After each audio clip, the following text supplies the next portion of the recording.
Welcome to a Monday edition of Yahoo Sports Daily. She's Caroline Fenton. I'm Jason Fitz. In full transparency, we were ready 30 seconds ago to tell you all about Sunday Night Football, and we will. But we start the show with breaking news. It's going to be that sort of day. We all know what the Monday after the regular season for the NFL is, and we have breaking news on the coaching cycle already this morning. This just in less than a minute ago from Adam Schefter sources. Kevin Stefanski is out as the Browns head coach. After moving on from Cleveland, Stefanski now expected to be one of the top candidates in this hiring cycle. Cleveland looks at the result, decides it was not good enough for where they want to be. Caroline, they decide to move forward with a coach that is a two-time coach of the year and, again, will be a hot commodity elsewhere. Absolutely will be a hot commodity. Kevin Stefanski is incredibly well respected throughout the NFL. So you might look at the Browns and say, what are you doing moving on from a two-time coach of the year? But in back-to-back years, Kevin Stefanski has won 4 games and 3 games. So it's just not good enough in Cleveland. So, Fitz, I do wonder what this means for the future of the quarterback position. Obviously, the Browns had one of the most, if not the most fascinating quarterback structures in the NFL this past year. You know, you draft Dylan Gabriel in the 3rd round. You draft Shedeur Sanders in the 5th round. Which quarterback was going to be the quarterback of the future? Which quarterback was going to get more and more opportunity? Well, Shedeur Sanders showed some really positive flashes toward the end of the season. So if you were planning on running it back with Shedeur Sanders, don't you think you would retain the coach that coached him in his rookie year? So I do wonder if moving on from Kevin Stefanski is maybe an indication from the Browns organization that they do intend to draft a quarterback at the top of the draft in this year's NFL draft to make sure that the head coach and the young quarterback, ideally the quarterback of the future, are both on the same timelines. Unfortunately, to your point, though, Cleveland is stuck. Cleveland currently, this is the way the regular season finished out, y'all. Cleveland has the 6th pick. Even though they were 5-12, they have the 6th pick in the NFL draft this year. Of note, the Raiders, the Jets, and the Cardinals, all 3 expected to be thirsty for a quarterback, are the 1, 2, and 3 pick in a draft that we're not even sure right now. As we tape this, we don't even know if Dante Moore is coming out, for example, the number 2 prospect. So there's really only one quarterback that seems like a sure thing, and that quarterback may go first overall. So Andrew Berry expected to spearhead the search for the next coach. That's not a surprise given how talented that rookie class was, how great a job the Browns did in the draft last year. But to your point, Caroline, this is all about quarterbacks. The Browns don't have a clear path to one. I believe that next season is going to be a competition between Shedeur and Deshaun Watson, who has the highest salary cap hit of any of the quarterbacks in the NFL next year. And you can bet your butt when it comes to Kevin Stefanski figuring out where to go next, the one thing he's going to want wherever he ends up is a surefire quarterback situation. Because, frankly, as you look around at the jobs that are going to be open and you look around at how coaches get fired, if you do not have a clear path to a quarterback, your coach is more likely to get fired. So I would tell everybody that thinks Stefanski should be their next head coach, ask yourself, you got a QB for him? Because if the answer is no, there's no way he's putting himself into this grief yet again. So 101 regular season games as the Brown head coach. Obviously, they gave him a shot, 2-time coach of the year, but now he is out. We will keep breaking down the coaching news as it comes in. It is going to be fast and furious all day. The Browns have made a change. The Falcons have already made a change as we come to air. Plenty coming up on that. Plus, Dan Graziano from ESPN going to join us in about 30 minutes. So we'll get the latest and greatest from Gras. In the meantime, last night we got the latest and greatest. I cannot remember an NFL final game of the regular season that was more dramatic coming down to this moment. We knew it was loser leaves town. The winner wins the AFC North. It came down to touchdowns galore in the last 2 minutes, a missed extra point that left the window open for the Ravens to win, followed by the first missed kick inside of 50 yards for Baltimore all season long, and the Steelers advance. Caroline, what do we make of it? I mean, it wasn't just a drama-filled final game of the season. It was a drama-filled final 4th quarter of the season. It was a drama-filled final play of the season. The fact that the very final play and last snap of the 2025 regular season mattered, I think just it was the cherry on top of all of the buildup. You have divisional rivals who absolutely hate each other playing in the final game of the regular season. Winner advances, loser goes home and goes to Cancun. It was all so perfect. And you mentioned Ravens kicker, after not missing inside of 50 yards all season long, misses to send the Ravens home. And what Mike Tirico pointed out after the broadcast was that the Steelers brought in a priest to sprinkle holy water on the field, and it was in that exact spot in that end zone, exactly where the Ravens kicker missed. So I think it's just, last night was just such a perfect example of why we love football. The weird and kooky and wacky and supernatural and divine intervention of it all. The fact that it was kind of a boring game, kind of a snooze fest through 3 quarters, and then we had offensive fireworks with some really bad defense thrown in it in the fourth quarter. Because I think that was one of my big takeaways from the fourth quarter was, man, like, somebody's got to win this game, but I don't really know how spectacular and remarkably either of these two teams are playing. But I think Fitz, another one of my biggest takeaways, probably my biggest takeaway from this game and from the Steelers season as a whole. I've said several times throughout the season, what's the point of the Steelers going out and signing Aaron Rodgers on a 1-year deal and pushing all of your chips into the middle when you could probably just get the same results if you just brought in Mason Rudolph or a Mason Rudolph equivalent? What's the point of signing yourself up for all of the Aaron Rodgers drama and the money that it took to get Aaron Rodgers to Pittsburgh for just, average results? Last night, in the fourth quarter, that final touchdown with 55 seconds left on the clock, that's why you bring in Aaron Rodgers to deliver in the biggest moments when your season is on the line. That's why the Steelers brought in Aaron Rodgers. Yeah, you're talking about a clinic. I mean, Aaron Rodgers last night, Dan Orlovsky said today may be the best game he's played in 4 years, and I think even that might be selling it short. Aaron Rodgers last night was everything that you want vintage, badass, oh my God, Aaron Rodgers to be. Some of the balls that he actually was able to get in the air and complete there, I'm not sure many other quarterbacks in the NFL could. I keep watching that moment from Aaron Rodgers and saying, oh my God, that's tantalizing. Like that's what you do it for. And, not to be outdone here, Lamar Jackson also was incredible in the fourth quarter, particularly. It had some plays that reminded us just how good Lamar looks when he's healthy. So you had the two of the best quarterbacks here showing up when they give the best of themselves like that.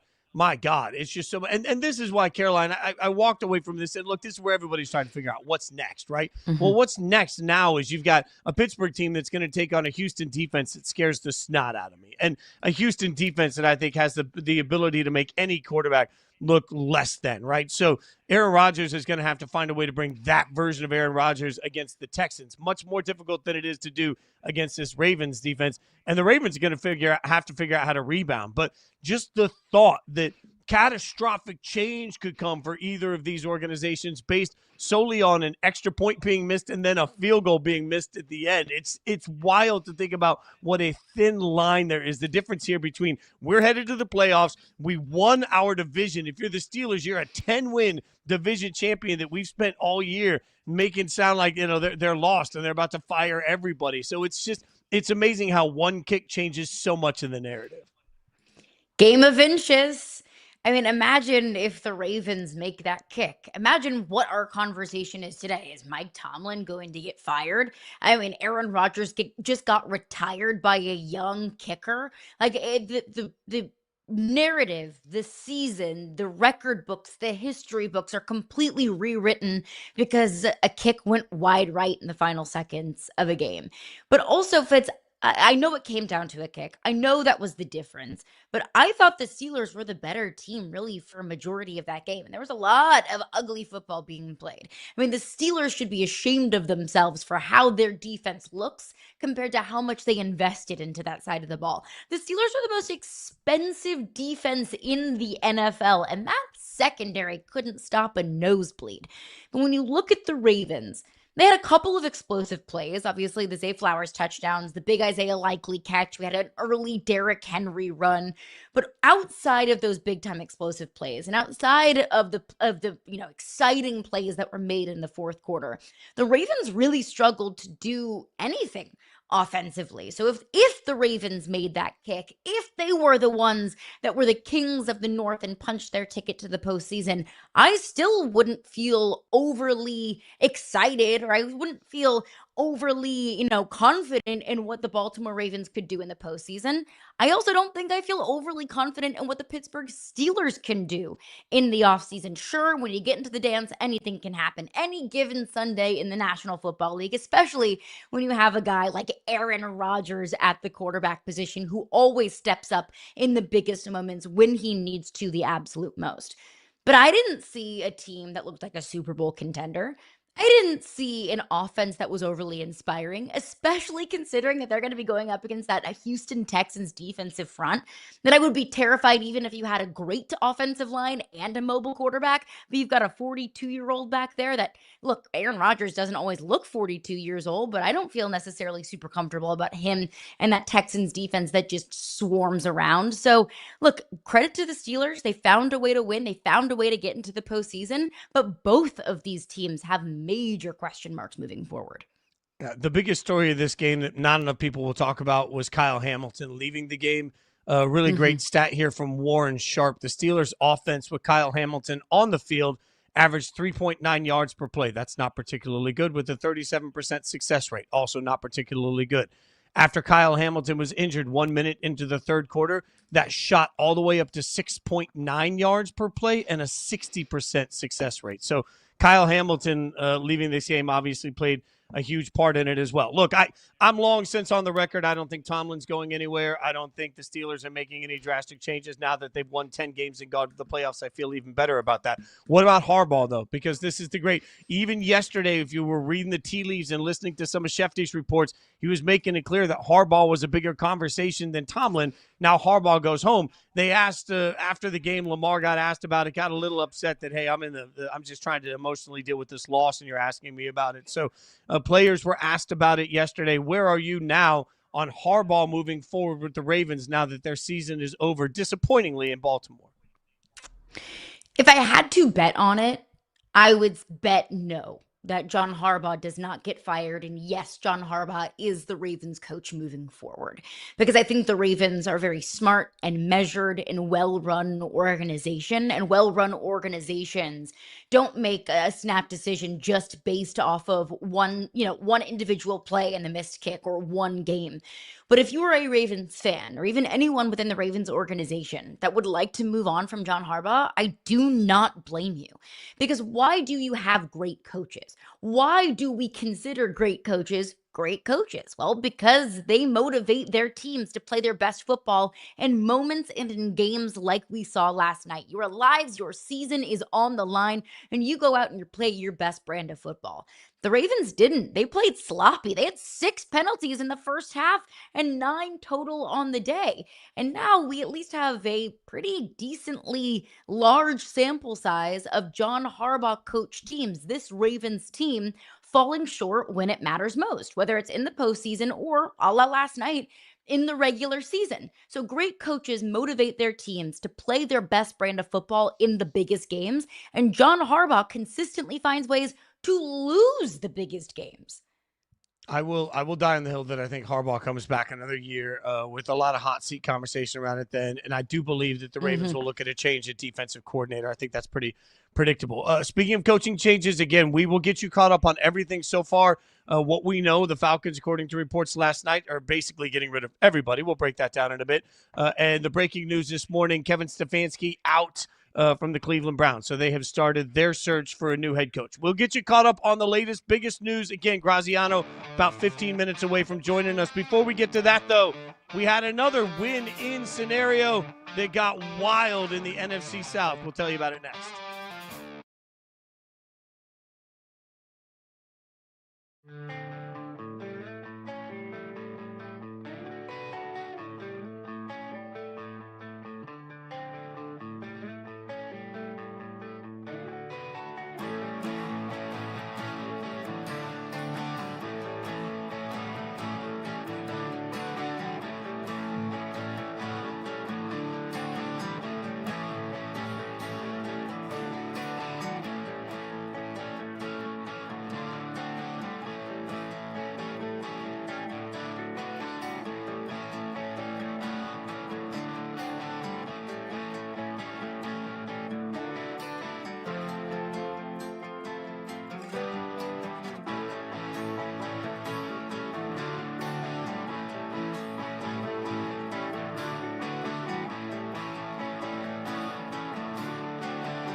Welcome back to Yahoo Sports Daily. An 8-9 team will represent the NFC South in the playoffs.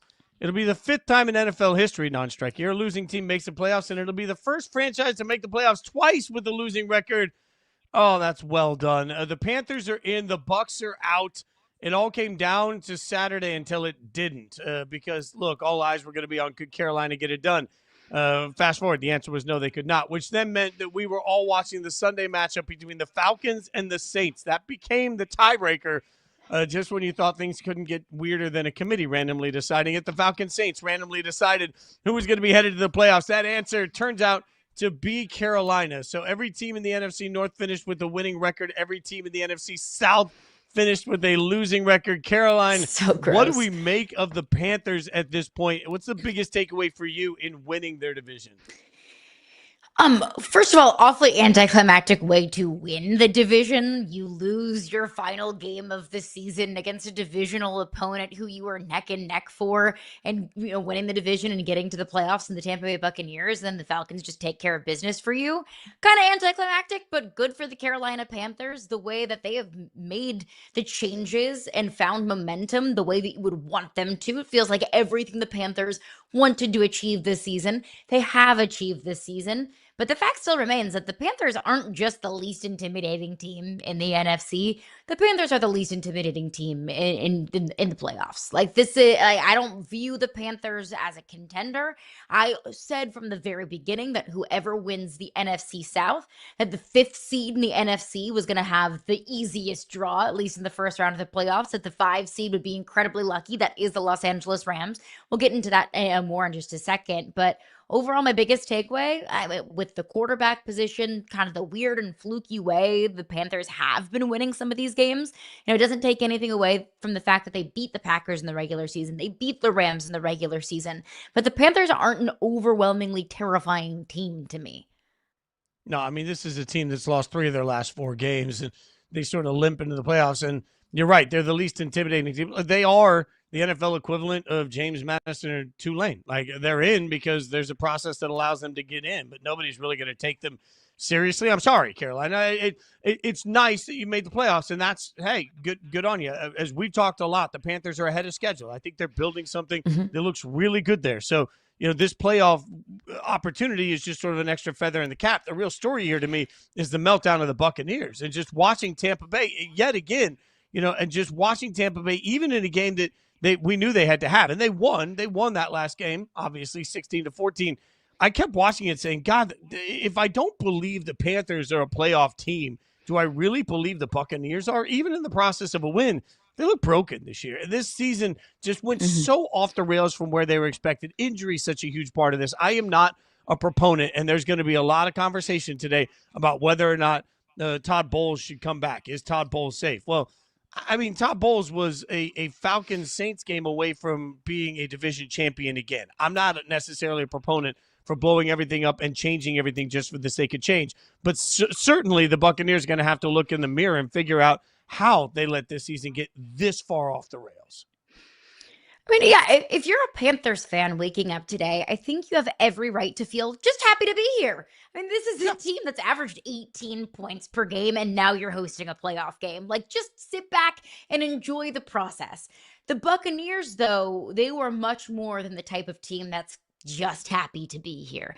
The Buccaneers, I picked the Buccaneers to go to the Super Bowl when we did our preseason predictions back in August, because I thought, okay, Baker Mayfield building on top of the MVP caliber year that he had the year before. You come back, you get healthy, you were solid in the run game last year, you get healthy on the offensive line, you add Emeka Egbuka to this passing game. I thought to myself, who in the world is going to stop this Tampa Bay Buccaneers offense? And for the first 5 to 6 weeks of the season, that's really what it looked like. We were talking about Baker as the MVP favorite the way that he was playing, but things just totally and completely went off the rails, and that is unacceptable for a Buccaneers team that had much higher aspirations than just barely squeaking by and missing the playoffs altogether. Overall, though, Fitz, I don't know what I can step away from this season for the Bucs and saying, even though it was unacceptable, even though it was a major disappointment, I can't point to one tangible change that should be made this offseason, other than just you need to get healthy. That was a big reason why the Bucs season went off the rails. And I can't point to anyone. I can't point to Todd Bowles and say it's his fault this team got injured and that's why they missed the playoffs.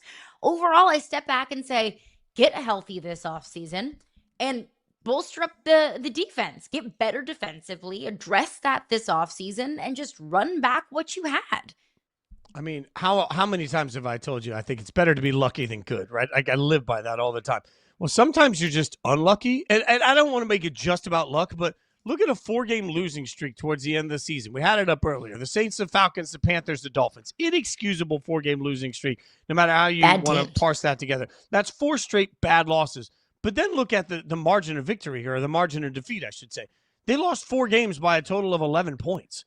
How often do you lose 4 games consecutively by a total of 11 points? Like, you're talking about 1 or 2 possessions a game over the course of a month, making a complete difference on whether or not this team was well situated for the playoffs or whether they're just watching the playoffs at home. And that's why, that's an unacceptable result. And I understand that, coaches are supposed to find a way to win those close games. We trash coaches all the time for not being able to do that. But Caroline, I have a hard time looking at that saying that's a reason to make sweeping change. I believe Todd Bowles will be safe. I believe Todd Bowles will still be the coach of Tampa Bay next year. What do you think on that? I think he's safe. One reason why I think that is just historical context, that the Buccaneers don't make those very rash decisions and move on from coaches. They give coaches much more leeway.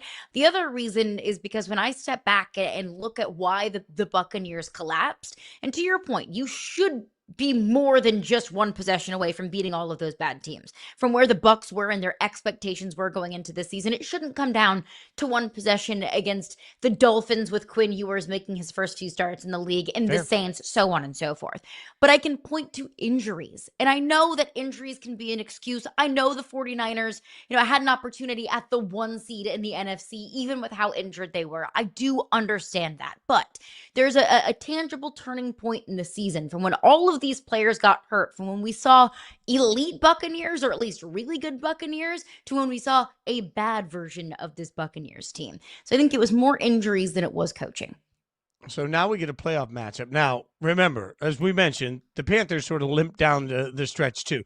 They went 2-4 in their last 6 games. Of those 2 wins in the last 6 weeks, though, 1 was a shocking win at home against the Rams. Now, what do you know? They're going to get a home game against the Rams. So you're telling me there's a chance? No, I'm not telling you there's a chance. And look, this happened a month ago. This was the end of November that the Rams came into Charlotte and played really poorly. Matthew Stafford with incredibly uncharacteristic 2 interceptions on the day. It was a gross and cold and icky day and a massive win for the Carolina Panthers. I don't want to take anything away from that. But, I mean, this is a playoff game. You mean to tell me that Sean McVay is not going to be incredibly fired up? You mean to tell me that this Rams team is going to make the same kind of mistakes that they made in the regular season when they probably were just looking past the Carolina Panthers? So I think there's a revenge factor at play here. There's a factor of we just have to get past this team to keep our Super Bowl hopes alive. And then if you just look at the horses on the sideline and on the field, and if you ask me to take Dave Canales or Sean McVay, no disrespect to Dave Canales, I have a lot of respect for what he did for this team.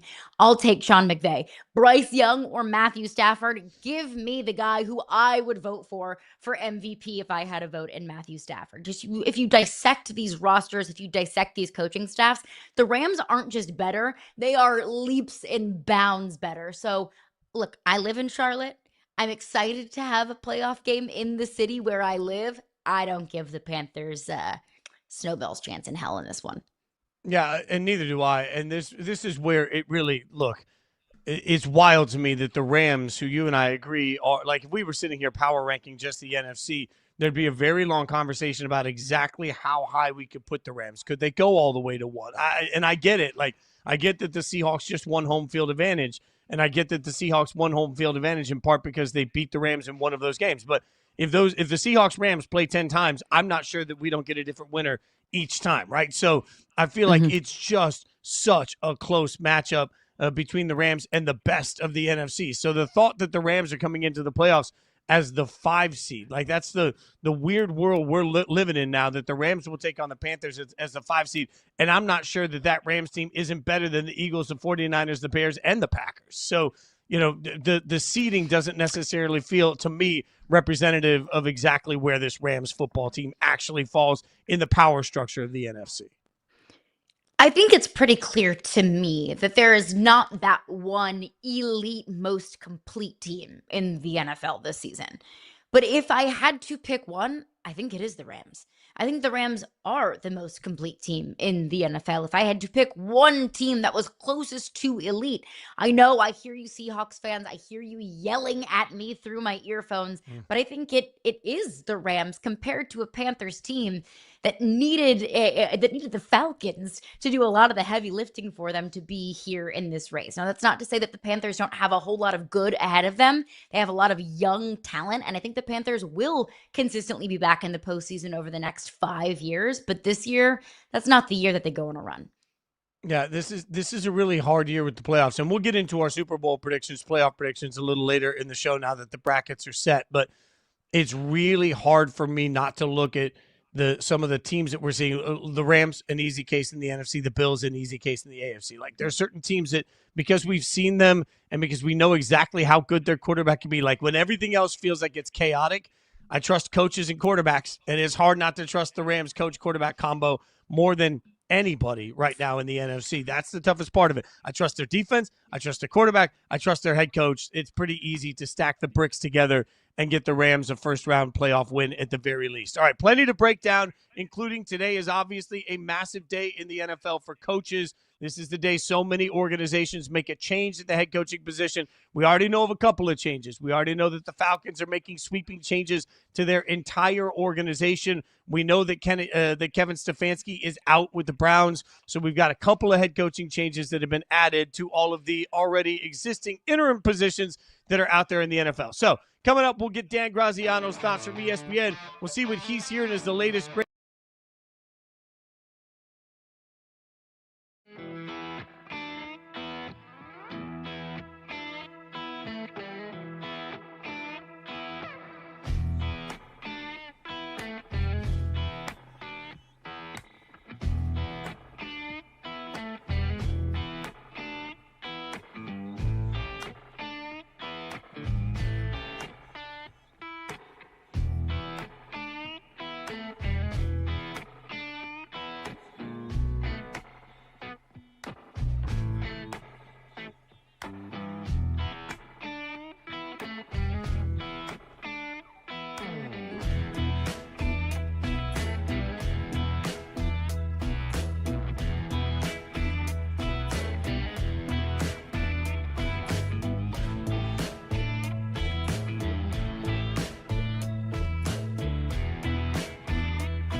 Sources: Raheem Morris out as the Falcons head coach. That came last night from Adam Schefter, the beginning of several moves that we anticipate over the course of the day across the NFL landscape. The regular season over for so many coaches for teams, and that means coaching changes are going to be made all over the place. ESPN NFL insider Dan Graziano joins us now for thoughts on it. Dan, appreciate you hanging out with us. I know it's a wild, crazy day. Let's start with the Falcons. They're cleaning house. How surprised are you that this is the direction they're going?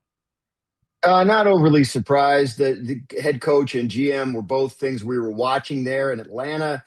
Very disappointing season, although they did end up tied for first place in their division. That's a true statement. But no, they had higher hopes, obviously, than this. And even after only 2 years, even a coach, as well liked as RAHEEM MORRIS, who has a great relationship with the owner, it just wasn't going to survive the level of disappointment relative to expectations. And then Terry Fontenot, the GM, who's been there longer, it's just a total house cleaning. But it's Atlanta. Like, it's weird. They've hired different search firms, one for the GM job and one for the head coach job. So I'm not entirely sure how that's going to work, although I give them credit for being original, if nothing else. But yeah, that'll be an interesting couple of jobs to watch because there's a lot of talent on that team. They just haven't played to what ownership believes is their potential. Yeah, I think the team that was tied for first place in the division that just fired their head coach tells you everything that you need to know about the NFC South. About the division, In addition to the search firms, we've also learned, all reports say that Matt Ryan will be coming in as president of football operations. I've also seen reports that both the GM and the head coach will be reporting to Matt Ryan. What are your thoughts on the Falcons bringing Matt Ryan back in and what looks to be the power structure moving forward? Yeah, it'll be interesting to see how that works with Matt Ryan, of course, not having any experience in this kind of role. Now we see it from time to time. Tom Brady is has a significant role with the Las Vegas Raiders. Doesn't have prior experience running a team. I don't know if Matt Ryan will also keep his broadcasting job. We'll see about that. But yeah. Look, Matt Ryan's a franchise icon. He brings credibility in the eyes of the Falcons fan, right? Like, people will be excited about this. The question will, of course, be how good is he at it, an unknowable thing. And also, like, what does the power structure end up being? Do you find your Ben Johnson, your Liam Cohen, who can engineer sort of this quick hit turnaround and kind of be the coach that establishes and articulates the vision for the entire franchise in an effective way that the players and coaches and fans and front office buy in. That, to me, is the mission if you're the Atlanta Falcons, and assuming Matt Ryan is their whatever president of football, that, for him as well, is to find that front facing. Because if you're Matt Ryan and you're coming in this role, you're not going to be the face of the organization. It's the head coach that is always out there, that is the most visible guy, that has to be sort of the front man. So you need to find your sort of alpha, I think, in that role and build it out around him. I will also remind everybody that turnarounds seem a little easier when you have surefire quarterbacks that you can bank on too. I'm not saying it just seems to make a difference. Speaking of coaches that, it seems to, Dan. Speaking of coaches that maybe didn't have a surefire quarterback, Kevin Stefanski, they couldn't get that figured out in Cleveland. He is now gone. So what do you make of this from Cleveland's standpoint first? From Cleveland's standpoint, I don't know, man. Like, they got to get quarterback figured out, like you say. I don't think Kevin Stefanski was in a position to succeed. The Deshaun Watson thing was a complete catastrophe in all respects. He's still under contract for another year at $46 guaranteed million. I don't know who's going to be able to survive that. I almost feel like with Cleveland, the quarterback decision is more important than the coach decision.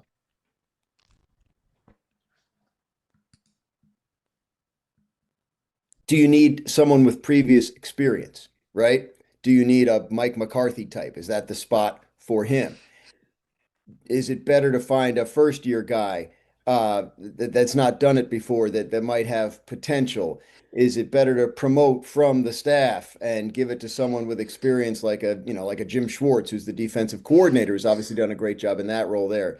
So Cleveland, to me, is a big mystery. Kevin Stefanski's a really good coach. I think he'll be of interest to other cycle. I do. I don't know that Cleveland's going to upgrade that spot, and I'm not sure it's going to matter till they get quarterback figured out. What does Cleveland moving on from Kevin Stefanski indicate to you about their intentions at the quarterback position? Nothing. Like, I don't want to be glib, but like, they are at a complete crossroads at the quarterback position. Deshaun Watson comes back healthy next year. He's still under contract for a year. Could he be an option? Shedeur Sanders finished this season as their starter. Could he be an option? They have 2 first-round picks. Could they find the option there? So I don't think it tells you anything about where they stand at quarterback other than they're not where they need to be. And I don't think that the firing of Kevin Stefanski is any kind of referendum on, their current quarterback situation. Was he supposed to turn Shedeur Sanders or Dylan Gabriel into something more than a fifth round or a third round rookie? Was he supposed to do something with a Deshaun Watson, who was kind of a broken player when they got him and dealing with all kinds of non-football things, as well as injuries that have been a significant problem for him there? So no, I think it's blank slate is what it tells you, and they've just decided to start again with a new coach. All right, Dan. So rather than me texting you in the middle of the night, I'll just ask you my Raiders questions here. Let's go. All right. So first and foremost, we get these reports now. Florio's out here saying that Brady wants to get his way he wants. Brian Flores as the head coach and Dable as the offensive coordinator. I mean, how viable is all of this, Brady? Because I feel like I've spent a year hearing about Brady's involvement, non-involvement, non-involvement. Now everybody's blaming everybody else. How viable is this Brady comes in and just decides what's going to happen portion? I think it would be more viable if he gave up his other job. Like, I don't know that he's going to be able to be the executive that the Raiders want and need him to be if he's doing it part-time. So I think that's step one. Step two is, who is he going to find? Last year, he thought he was going to get Ben Johnson to coach and Matthew Stafford to play quarterback, and he didn't get either one. So they pivot to Pete Carroll and Geno Smith. Obviously, that doesn't work out. So now what do you do? The report about Brian Flores and Brian Daboll is a fascinating one to me, because those are the two Brians that are at the heart of the lawsuit that is still pending by Brian Flores against the NFL for the fiasco with the Giants a couple of years ago, and Belichick texting the wrong Brian to congratulate him. Remember that story? So to get both of the Brians together, I think would be a really fun sort of bow to put on that situation. But I can't speak to that. Look, Brady he has connections to both of those guys from their New England days. It makes a lot of sense as speculation. I think Brian Flores is a really good coach. I think Brian Daboll is a really good coach. If that's the brain trust the Raiders end up with, then I think you could have success with that. But I just don't know going forward the power structure there. It sounds like Mark Davis is leaving a lot of it to Brady. It sounds like Brady is, John Spytek, the GM, who's Brady's guy. They're buddies from, Michigan and Tampa Bay. So, they'll probably work fine together. But then what are you bringing in terms of the coach? Is the coach going to be that guy I was just talking about when we were discussing Atlanta? The sort of the alpha, the son, the center of the organization in terms of the vision and the decisions that get made? Or is the Brady / Spytek combo going to have a heavy hand and that muddles the operation? So I think we need to see more in order to learn more about how the Raiders are going to operate in this situation with Tom Brady having so much power. And obviously what they do at coach and quarterback this offseason will have a lot to say about how it works going forward. Do you believe that Max Crosby will be a Raider next year?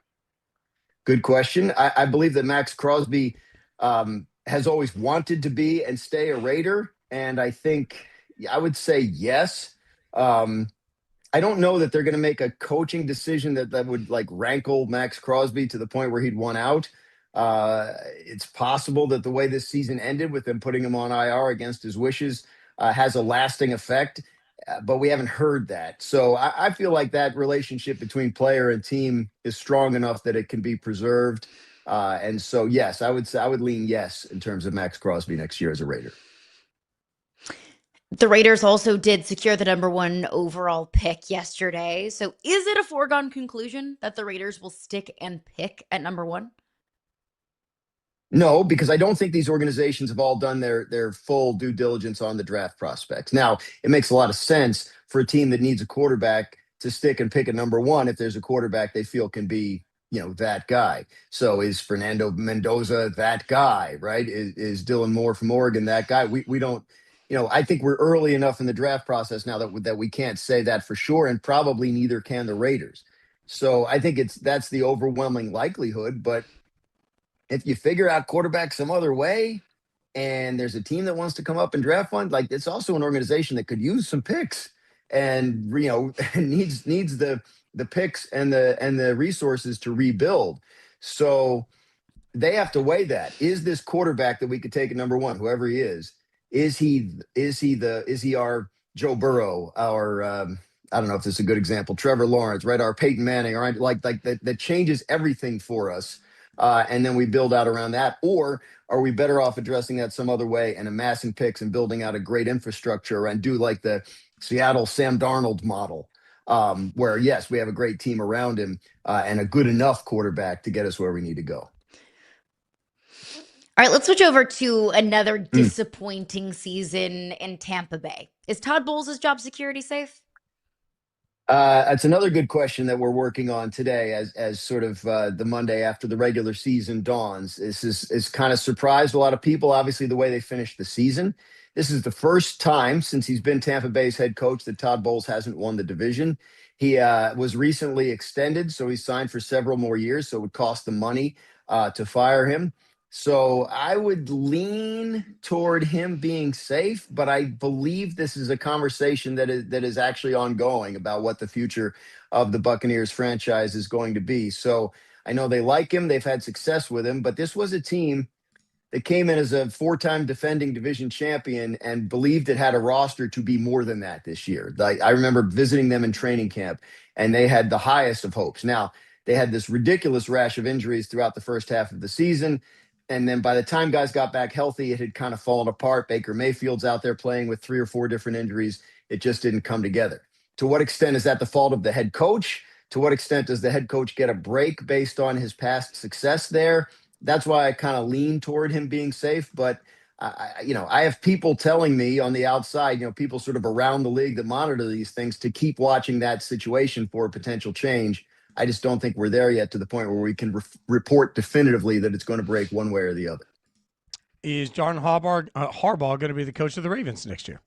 You guys are asking all the really tough questions. This is, John Harbaugh is, he's an institution there. He is, he's signed beyond the 2026. Like I don't think the Ravens, I don't see a situation where the Ravens fire John Harbaugh. I'll put that out there right now. The example everybody points to when we talk about a situation like this or a Mike Tomlin situation is Andy Reid at the end in Philadelphia when, obviously the Eagles were done, but they made it kind of a mutual thing and he got a job coaching the Chiefs 3 or 4 days later, and that has gone pretty well. Could John Harbaugh find himself in a situation like that where he and or the Ravens feel like it's just sort of time? At some point that probably does happen. Is it this week or next week? I would lean no, but again, I keep using this word lean, and I wish I could come on and be like definitive, like, no, it looks bad for John Harbaugh. I think this is an organization that has a lot to figure out. The quarterback, Lamar Jackson, his salary cap number goes up to almost $75 million next year unless they extend him. Do they extend him again? Do they let him play that out? And so to what extent is Harbaugh involved in those decisions? To what extent does he want to be around, depending on how those decisions break down? So I just think that's a Ravens team that did not expect to be in this position as recently as the fourth quarter last night, and has to have some big picture conversations about the future of the organization. The other question is when you talk about a team like Baltimore or Pittsburgh, because they seem to get talked about together, who are you going to get?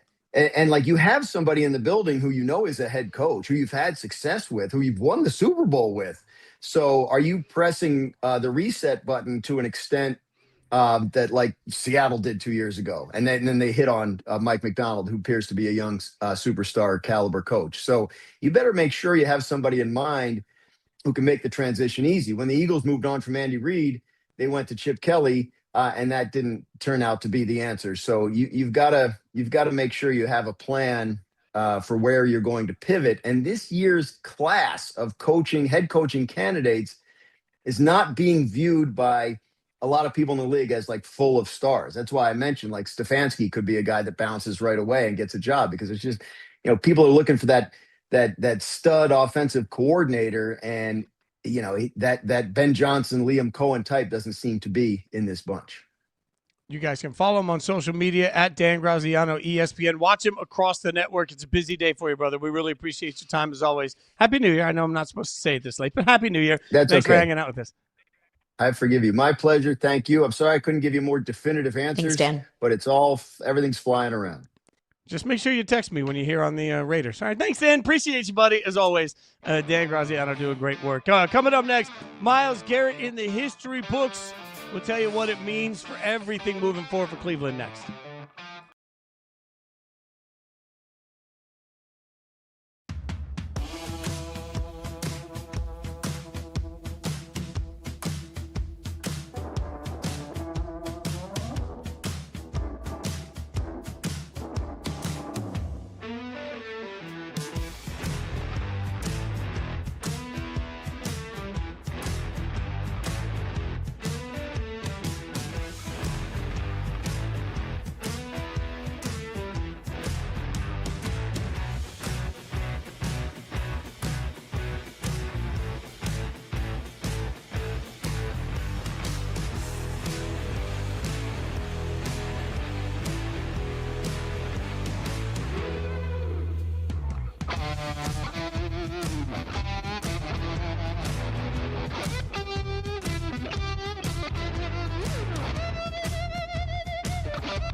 I mean, I hold the record for 16-game season. They hold the record for a 17-game season. That's what Michael Strahan said after the sack record was set by Myles Garrett.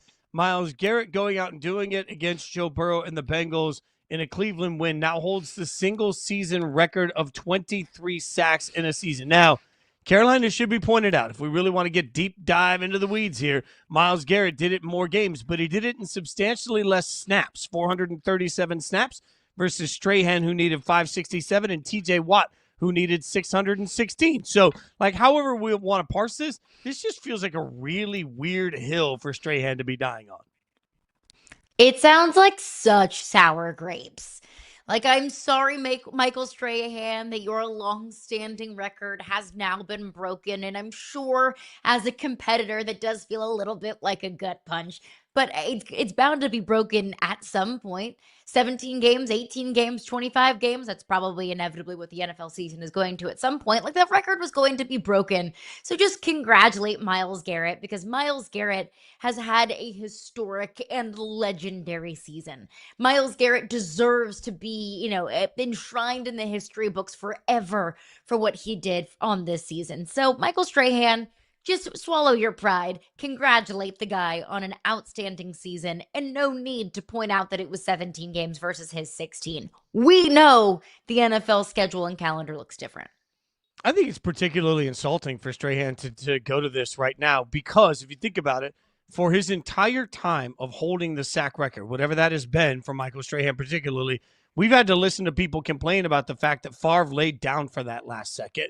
It's become controversial. True. It's to the point that Mark Gastineau, who did hold the record at one point, confronted Brett Favre at an autograph event about getting him out of the record books for Strahan. So Strahan knows what it feels like to constantly have someone try to put an asterisk next to a record, which is already asinine enough. And now what he's done, instead of paying it forward and trying to make it better for the next guy, he's turned around and tried to create the same situation, an asterisk next to a record. The very thing that he's had to deal with year in and year out, I think unfairly in this entire process, he's now created for another player. That's not legend behavior. That's not Hall of Famer behavior. That's petty, small behavior from Michael Strahan. And frankly, I expected better for him simply because he's lived what it's like to have his greatest moments questioned, whether it's fair or not. to create that same circumstance for another player, to me, is wild. Now, I think we agree. Myles Garrett, clearly DPOY, right? Defensive Player of the Year. There's no question about that. Like he's gonna get this award.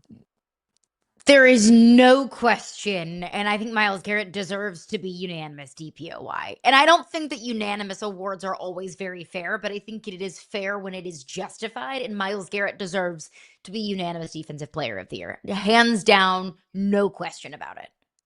Yeah, I mean, there's no doubt in my mind that, certainly when, again, like I say all the time with MVP, when you get to the end of the season and you tell the story of this season, one of the stories that we will tell our grandkids about this season is Myles Garrett setting the single season sack record. So yeah, this is clearly DPOY, which is kind of crazy as I mentioned the MVP, because if we're being honest, like the MVP odds changed yesterday again. So now all of a sudden we've got Stafford on some books suddenly being the favorite over, or the shortest odds over Drake May at this point. Did week 18 swing the MVP to you? Well, before we get to MVP quickly, one last thing on Myles Garrett. I do question the value of pass rushers at this point. When you have Myles Garrett, who has broken the single season sack record on a team that just fired their head coach for winning 4 games, like if you had a quarterback that broke single season records, passing touchdowns, whatever it might be, that guy's going to be MVP, and that team probably is at the top of the NFL. And I know that we just had a Joe Burrow season, not this past season, but the year before, where he had MVP caliber numbers and the Bengals missed out on the playoffs entirely. And it's because their defense was so terrible. So that alone shows you the value of a really solid defense and a really solid pass rusher. But when you have Myles Garrett, who is going to go down as the best to ever play at that position on a team that was so easily forgettable, it's fair to question the value of that position. But to your question about MVP, look, Matthew Stafford had a massive day yesterday, and the Patriots were largely carried by their run game. Ramondre Stevenson, 3 touchdowns on the day. If one game against the crummy, crappy Arizona Cardinals, who might fire their coach today, at this point, at the time that we're doing our show, Jonathan Gannon is still the head coach of the Arizona Cardinals. If that is what has swung you to vote for Matthew Stafford over Drake May, then like, what are we doing here? Because Matthew Stafford didn't do anything differently yesterday that he hasn't been doing all season long. Incredibly efficient, throwing the ball all around the yard, taking care of the football. And sure, Matthew Stafford had about 4 games, give or take, where he didn't look like an MVP caliber player. But that doesn't take away what he's done throughout the entirety of the season. So if you let one game in week 18 against 2 bad teams, who the Patriots and the Rams played respectively, I don't think that's necessarily fair evaluation as a voter for this award. It is a season award. That's why I think, the MVP is just flawed anyway, because most valuable, how do we define valuable? I wish it was the MDP, most dominant player, because certainly if it was the most dominant player, we would be having a conversation about Myles Garrett having singularly one of the greatest seasons we've ever seen. We'd be having a longer conversation about Jackson Smith and Jigba having one of the most dominant seasons we've ever seen at his position. Instead, we're just trying to pigeonhole a quarterback into what I think is the least impressive MVP season I can remember. This is the most I don't care that I have ever felt about the NFL MVP. You want to give it to Stafford, you want to give it to Drake May, fine. But let's be honest. This year is going to be one of those trivia questions in 10 years where you're sitting there with your buddies and somebody says, who won the NFL MVP in 2025-26? And you're going to sit there and say, man, who was it? Was it really Stafford? That, like, you're going to have to go back in your phone and look it up, because there's just nothing about this season that screams MVP with Stafford, that screams MVP with Drake May. We're going to give one of those guys the award because a quarterback always gets the award, and because these are 2 teams that have played very well. I get it. I also think it's fair to say for most of us, if you really injected true serum in our veins, we would admit this year nobody really cares about the MVP because there just hasn't been a sexy MVP moment. What about Coach of the Year? We care about Coach of the Year. As we come to the end of the regular season, who, Caroline Fenton, is your Coach of the Year? Well, I think the reason why the MVP race might not feel as sexy as it has in years past is because the real story of the season is coach of the year. Like, if you want to give it to Drake May, if you want to give it to Matthew Stafford, I do not disagree. I think both of these guys, either of these guys, are deserving of being forever memorialized for the years that they had. But coach of the year is really the conversation when you look at the job that Ben Johnson has done turning the Chicago Bears around. Liam Cohen has done turning the Jacksonville Jaguars around. But my coach of the year, oh, I'll add Mike Vrabel and what he did in turning the Patriots around. My coach of the year, that would be Mike McDonald. And I know you can't swing. I just got done saying you cannot swing your decision one way or another just based off of one game. But I think the perfect encapsulation of what Mike McDonald has done this year as head coach of the Seattle Seahawks is what he did against Kyle Shanahan on Saturday Night Football, when it was Mike McDonald, the defensive genius, versus Kyle Shanahan, the offensive genius. Those two went toe-to-toe for all of the marbles, win, and you're the number 1 seed, and you get a bye in the NFL playoffs. It was Mike McDonald that won that battle and frankly dominated. When was the last time you saw the 49ers held without a touchdown? Frankly, I don't know. Feel free to go back into the history books and find the last time that that's happened. It was an incredibly dominant performance from the Seattle Seahawks, and that was Mike McDonald beating Kyle Shanahan in a football chess match. It's what Mike McDonald has been doing all season long. It's nothing overly sexy. It's nothing overly flashy. The Seahawks just find ways to win football games. That's one of the best defenses in the NFL, and it is led by that man right there, and that is why I think he deserves to be coach of the year. And especially getting the number 1 overall seed in this NFC. We are a Christian McCaffrey drop that turned into an interception from having what could be a much different version of the one. So I don't disagree with you. I think what Kyle Shanahan has done with a shorthand all year long, with the injuries we've talked about for San Francisco particularly, I just think it's the most value-added coaching job. When you win half the games of the season with Mac Jones, when Mac Jones plays so well that people are now trying to figure out how to trade for Mac Jones this offseason, that tells you that there's a hell of a coaching job being done. So I personally, I lean Shanahan. You've made a great argument for Mike, and I think both of them wildly deserving. I will again die on the hill, as I've died on this show many times. The award for coach of the year is not the award for team sucked and then they didn't suck. It's not biggest turnaround of the year. It's not, oh my God, we thought they were going to be bad, but they're good. It's who adds the most value to their team. And I think, in that situation, it's a bit of both. All right, we got plenty to get to, including now that the playoffs are set. Let's figure out what the Super Bowl is going to look like. What's the matchup going to be, and what's the dream matchup we wish it could be? We'll talk about it next.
The playoff bracket is set. You see it there. Your first round buys belong to the Denver Broncos and Seattle Seahawks. They are your respective 1 seeds. Remember, they reseed the playoffs after every round. So the 1 seed will take on the lowest remaining seed. So to pay no attention to who's where on the bracket as we sit right now. But you see your matchups in front of you. And we've got some doozies. I'm not going to lie. We get Packers versus Bears for the 3rd time, and we've already had 2 epic games between those teams.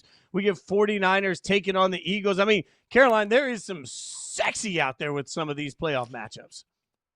Yeah, and the new Super Bowl logo also is sexy. I like that. That is nice. That's nice. That is nice. Fun colors, cutesy little, some pine trees, the Golden Gate Bridge. Ooh, I'm so ready for it. But yeah, especially on the NFC side of things, Packers, Bears, when we've already gotten 2 insane matchups between those 2 teams, 2 teams that absolutely positively hate each other for the opportunity to advance in the postseason. I love that. Sign me up for it. Niners, Eagles, a battle of the heavyweights.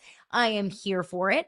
And maybe not necessarily sexy by brand, but sexy by the style of these 2 teams. I think Bills Jags has the opportunity to be one of the most beautifully drunk matchups we might get in the first round of the playoffs. You look at the Bills, the way that they've kind of can bumble and fumble their way to either a win or a loss. And then you look at the Jags, the way that they've kind of won themselves in drunk ways. I am so here for that matchup as well. Texans Steelers, to me, on the AFC side of things, that's the least sexy matchup. And I think Rams Panthers also feels like the least sexy matchup on the NFC side of things. But dare we say anything can happen if you find yourself in the postseason? It is never too early for some Super Bowl predictions. So let's start with what you think. You see the bracket in front of you. We've talked about these teams all year. So now that you have the bracket, what do you think the Super Bowl matchup will be? I am going to go with the team that I have been riding with all season long in the NFC, the team that I have hitched my wagon to, and that is the Los Angeles Rams. I just got done with saying I don't think there is one elite team in the NFL, but if I had to pick one, it is the Rams. Coaching experience, playing experience, defense, that all is the formula of winning championships. So on the NFC side of things, I think the Rams will be the representative. On the AFC side of things, there is not one team that I trust the most. There are some glaring warts for every team on the AFC side of the bracket, but I'm going to rock with the Buffalo Bills. As long as you've got Josh Allen, you have a chance. So I think it will be Rams Bills. What's your pick, Fitzy? Okay, so, and by the way, I really struggle with this because I sat there when we decided we were going to talk about this. I sat there and immediately said, I'm putting the Bills in. And then I was like, son of a biscuit, I can't do that. I keep saying the Bills, and then the Bills don't live up to it. Not going to do it. So I'll start on the AFC side. And you're right. I have trust issues with every single team on the AFC. So as I always say, well, I trust coach quarterback combos. Well, not this year. I have no idea what to actually make of any of this. So now in the AFC where everything is so even, now making it a 3 tag team. So I'm talking about defense, quarterback, and coach. And when I combine just those 3 statements, defense, quarterback, and coach, I get back to Denver. I trust their quarterback the least of some of these, but I trust Sean Payton to go out and give his team an advantage in a playoff game. And I trust that Broncos defense to be able to do the impossible. So I think because I've got enough proof of concept in Sean Payton, I walk myself in to Denver in the Super Bowl. So then who are they taking on? You almost had it right. You have the NFC Championship game right, well, obviously, because it's Rams-Seahawks. But I'm taking the Seahawks at home over the Rams back into the – so we get a Broncos-Seahawks Super Bowl rematch in San Francisco. Feels like it's everything we could want it to be. You like my Bo pick? Nix and Sam Darnold. Just like we all expected it to be. Yeah, that is. But, if you give me that opportunity to see Mike McDonald, not the Doobie Brother, but the head coach against Sean Payton, I'm in on that. Wouldn't mind the Doobie Brother either. Defense wins how about the championships. matchup? Yeah, 100%. How about the matchup you want? Like the football gods come to Caroline Fenton and say, all right, you know what? You get to write whatever storyline you want that we're going to talk too much about through the entire process. Give me the Super Bowl you want to be. I'm doubling down. The matchup I think it'll be Rams-Bills. The matchup I want it to be, give me Rams-Bills. I am sticking with that. And it's because it is storylines galore. Matthew Stafford gets an opportunity to win a second Super Bowl. Is Matthew Stafford deciding to ride off into the sunset and finish his career off on a high note? Sean McVay getting the Rams back to the Super Bowl for the third time. And then on the Bills side of things, I want Josh Allen in the Super Bowl because if not now, then when? When you don't have a Patrick Mahomes in your way, when you don't have a Lamar Jackson in your way, when you don't have Joe Burrow in your way, when the quarterbacks that have been constantly in your way of getting to the Super Bowl aren't even represented in the dance, if not this year, then when? It's the perfect opportunity for Josh Allen and the Bills, and it's awfully poetic considering it's the final year of Highmark Stadium in Buffalo, and it was a very sweet and touching tribute to the stadium that's been up there in Buffalo since the 70s. So it would feel like the perfect exclamation point on what has been an incredibly emotional and exciting season there in Buffalo. So doubling down, Rams, Bills, give it to me. Okay, so we agree on the Bills portion of this. I'll add how electric it would be to be opening your new stadium with the Super Bowl banner just hanging from it. Like, that's such a cool opportunity for Buffalo. I'm all in on that. But I need Buffalo to take on San Francisco. Like, I hear you, the Rams, that's a cute story. All right, give me home field advantage.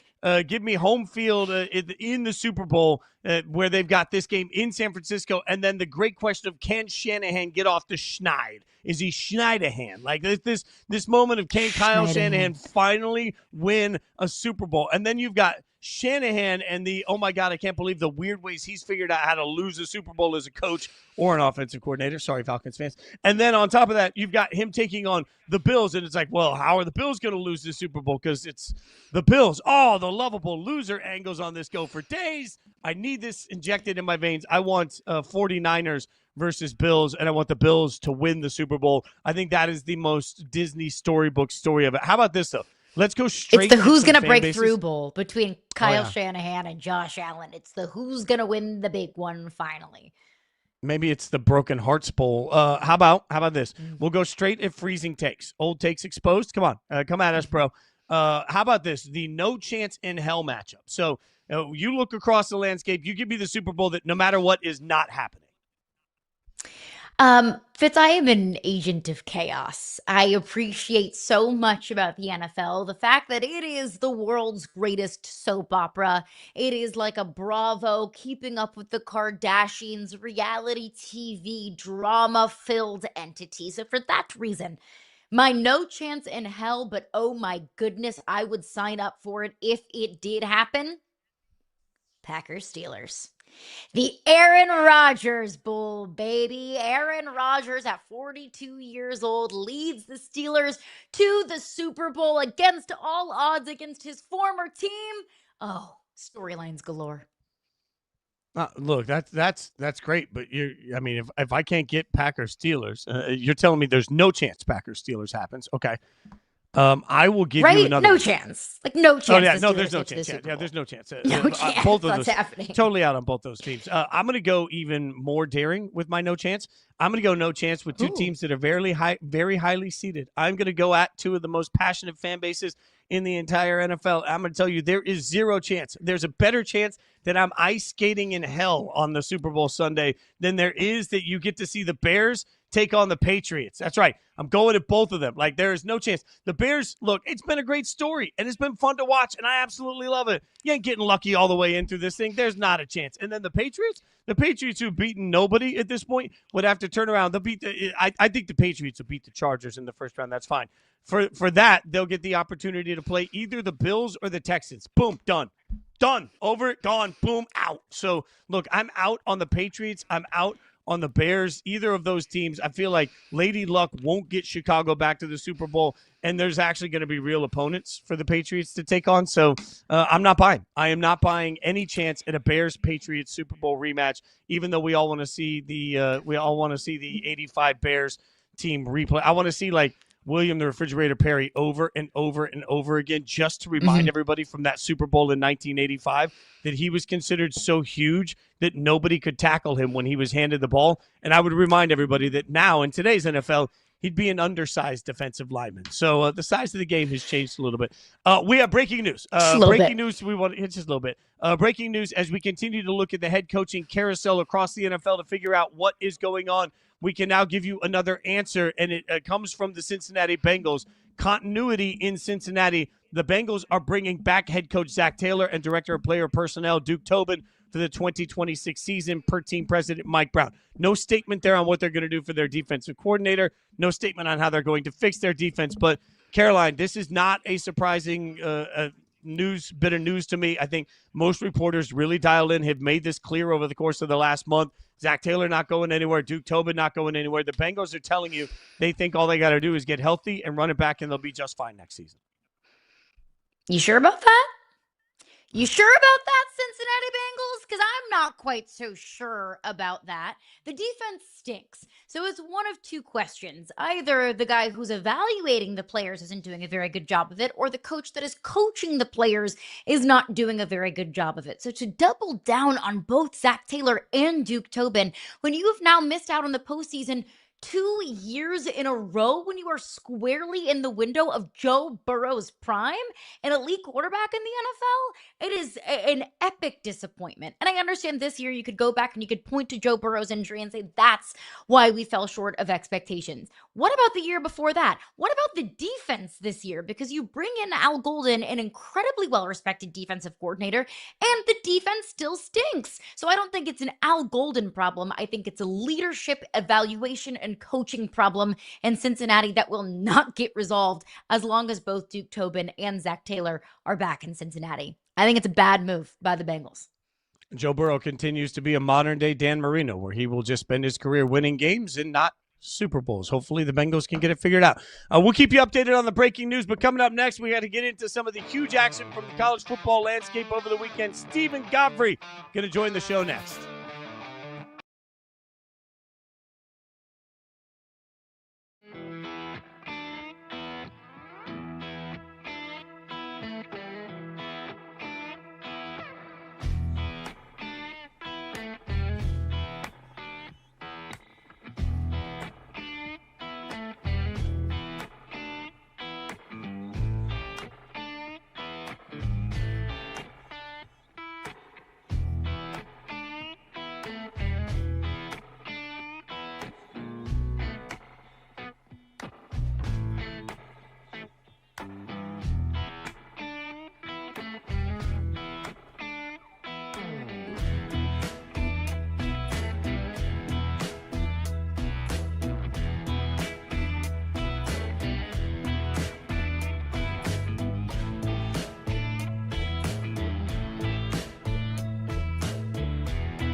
$4,000 plus D1 players are now in the transfer portal. There is no second window. That is a change this year. So the question is this a problem? Because I'm seeing plenty of hand-wringing and plenty of yelling. And to get some of that, we're joined now by Stephen Godfrey, one of the best, friend of the show. Hand-wringing. Come on, give me what you got on this. Is this a problem that there are 4,000 plus players currently in the transfer portal? Depends on, it's not my problem. Fitzy, is it your problem? Folks getting paid? You upset about that? Caroline, you good? We good here? I'm good. Folks getting money for their services? Yeah, I'm pretty sure we're all getting paid this week, right? So What's the problem? My problem is, Godfrey, my problem is the fact that the transfer portal opened on January 2nd when we are still in the middle of the playoffs. That is a problem. So if you're the that is a czar major of college problem, football, how do you fix that? Yeah. Oh, you move it to April, but then we'd start talking about this thing like it was a professional sport, and people don't want to do that. No, we should get it out of the way of the playoff. We should. What now? Whatever do you mean? Are you implying that it's a $1 billion industry that people have made money off of for years, but all of a sudden when the kids started getting paid, everything was going to hell in a handbasket? Except the television ratings are up and interest has never been higher. So back of the line, nerds. No, I'm sick of the idea of pearl clutching over this. I think it does need revision, and it does need a certain amount of, again, I feel like I say this in some way, shape, or form every time I'm on the show. We talk about a problem in college sports. We have no central governance, okay? We have no one who is in charge of college football who's looking out for just college football. Everything is like feudal, and it's these little confederacy of conferences, and they can't agree on much. And so the portal is the latest example of that. Now, before you feel bad for your local coach who is talking about how tough things are on him and his staff right now, the coaches voted for this date, okay? The coaches wanted to have the portal here, and they didn't want two portals. So before you're like, oh man, it's so tough on my coach right now. Think about just the distractions on and off. No. They wanted this, which is funny. Some of these staffs aren't even complete yet. Next week, I'm going to Charlotte for AFCA, which is the college coaches convention where a lot of these hires are still taking place. And it's not like the big ones. It's, do I have a linebackers coach? Is this guy going to go, is this assistant going to go to this team? And so at the same time, you're out there trying to make aggressive offers. And also, by the way, it's two-sided. You are recruiting players who are in the portal or might get in the portal, but then you're also recruiting your players to not get in the portal. So is this an ideal system? No, not at all. I just don't care if the kids are getting paid and the kids can move around. That's fine with me. I mean, you look at the very top of this graphic right here, you're seeing two kids offensively who helped define North Texas's season, especially Mestamaker, who's considered to be one of the best quarterbacks in this class. They're following their coach. That should be okay, right? That should be allowed. And by the way, don't think for a second that when Eric Morris was interviewing to be hired at Oklahoma State, trust me, he very casually mentioned, hey, I might have a really good quarterback that we can go pick up in the portal. So it's kind of a package deal, which is a whole other dirty thing that we could talk about sometime. It's kind of like human trafficking when you think about it. Well, I can't move. Good past morning, that. everyone. But here's the thing, Godfrey. And this is sort of the hill I've died on with you before in general. But to me, all the people that come in and yell, "Oh my God, it's broken!" If you walk into my kitchen and my sink is overflowing, I don't need you to tell me my sink is overflowing. I need you to tell me a viable solution. The first time anybody tells me a viable solution to the transfer portal that could actually stand up in court, the next time that happens will be the first time. Because every time they get sued, they lose. So if you are, to me, if you're sitting here screaming transfer portal is broken, the courts are never going to support any of the suggestions I've ever seen from anybody. So if you believe it's broken, kindly screw off. That's not a solution. And why is that? It's because we're operating in this previously unseen liminal space between employment and student athlete. All right. I did it like the South Park episode. Remember that? I'm a student athletes. There's no comp for this. I don't think anywhere in the world in labor. You got some kids making $4 or $5 million, right? So Brendan Sorsby, the former Cincinnati quarterback, is now the quarterback at Texas Tech. The deal is rumored to be in the neighborhood of $5 million. Carson Beck left Georgia to go to Miami last year for $4 million, which, by the way, in a football sense, I would have said and did say all through this season that Miami overpaid. But, hey, Miami's in the Final Four right now, right? Miami's playing for a national championship, and Georgia is not. Is that all Carson Beck? Not necessarily. But if you look at the quarterbacks who are left here, if you're looking at Brendan Sorsby this morning and you're like, I have $5 million for the Cincinnati quarterback? Fernando Mendoza was at Cal. All right. Trinidad Chambliss was at a Division II school, Ferris State, somewhere in Michigan. I've never been, somewhere up there. Okay. Carson Beck was at Georgia and was kind of encouraged to leave. Georgia managed that in a very sort of NFL free agency type of way. The majority of teams that are seeing success in the 12-team playoff era are using transfer quarterbacks. So you have to pay attention to this stuff. And that's why, I think Carson Beck is part of the reason why Texas Tech had no problem putting down $5 million for Brendan Sorsby. The other reason is that in the Orange Bowl, they were essentially half of a football team. They were able to defensively stymie Oregon for about 2.5 quarters, kind of keep them at bay. They couldn't do anything at all on offense. I think I talked about it when I previewed that episode or that game. Morton, the kid that they had this year, that was probably the worst quarterback skill position set that was left at that level of the playoffs. So yeah, Texas Tech wants to go all in. They're going to pay top dollar for it. And there's a good chance that Brendan Sorsby is a Heisman candidate next year. And if you think that's crazy, Fernando Mendoza was the Cal quarterback that no one in America knew. And he's probably going to be the number 1 pick in the NFL draft. I don't know how you feel about that, Fitz, by the way, if you're good with that. Hey, Tice has been telling me he's worth it for a long time. I trust. And Tice, I trust. So I'll go with it. Yeah, I do. It's funny. Shout out to Tice, because anytime he has a Falcons take, I'm like, okay, that's gospel. Yeah. And there's very few people. Yeah. I think Mendoza would be great. And also but he does have to be Fernando a Mendoza also he's just precious. And I almost don't want him to go to the Raiders because yes. I don't want the Raiders to ruin his sweet, precious, sweet little soul. He wins Cutie Patootie of the Year for me. You just mentioned that's what the Raiders were built on. That's what the Raiders were built on. Cutie Patootie. Being Cutie Patooties. Sure. Yeah. Fan base quarterbacks. Yes, absolutely. I'm sure he would love biker gangs, Cutie Patooties. Cutie patooties, we love cutie patooties. That is what wins games here in this sport, is just being the cutest person ever. You mentioned all the transfer portal quarterbacks that we have represented in the Final Four. If you're looking at who is left in the dance, what would you conclude as the 2025 formula for being a national championship contender? Ooh, that's a great question. Thank you. It's hard not to include last season because we have to account for teams doing something they've never had to do before, which is survive and advance, right? We had semifinals, but it feels so different. And the coaches I've spoken with, they treat it so differently because the 4-team format was like, all right, we're going to take 30 days off. We're going to play a bowl game. Most of those games were lopsided, by the way, historically. And then after that, we're going to go and play this like sort of one-off national championship game. This is like, hey, decisions I'm making, targeting calls I might be receiving, or just, line health on New Year's Day has got to factor into this coming Thursday and Friday night. And so to answer your question, I think it's a matter of roster depth, hitting on the portal, but never living with the portal.